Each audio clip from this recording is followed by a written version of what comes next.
Good afternoon. It's Friday, February 19th, and today marks the end of the first full week of the 2021 legislative session. There are a flurry of bills moving at the state capitol right now as legislators are trying to get their priority items done early in the session in case there's an issue arising from the COVID-19 pandemic. There are several chamber-led issues that are moving through the process right now. The first is the Senate Bill 277, which is the COVID-19 Liability Reform Act.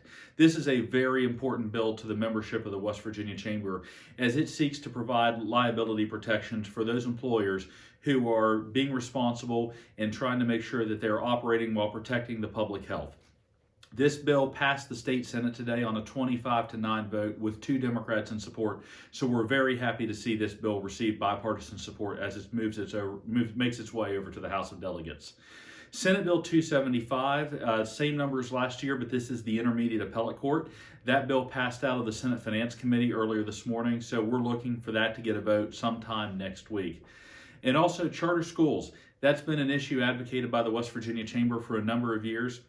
The House of Delegates earlier this week passed by a strong margin a bill to expand the number of charter schools that can be created every 3 years from 3 up to 10. And the bill also creates a new statewide authorizing body, the West Virginia Public Charter School Board, that would be subservient to the State Board of Education, but could serve as an additional authorizer for public charter schools. Again, these are public schools that do not have to operate under the same rules and guidelines that traditional public schools do, but in exchange, they are held to a greater standard of accountability.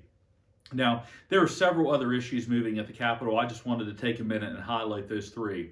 But before I sign off, I want to just give a special thanks to all of the workers out there who are working for the public utilities, Appalachian Power, First Energy, West Virginia American Water, and so many local public service districts. The storms that have moved through so much of West Virginia over the past week have really brought hardship to so many of our state citizens. Earlier this week, over 100,000 people were without power, and there were several thousand without water. These workers are working day and night to restore service to people as temperatures are dropping into the teens every night.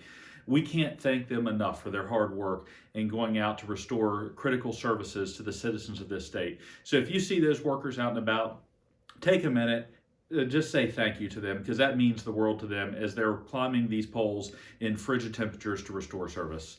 I'll check back in with you next week, but that signs off for this week's legislative update.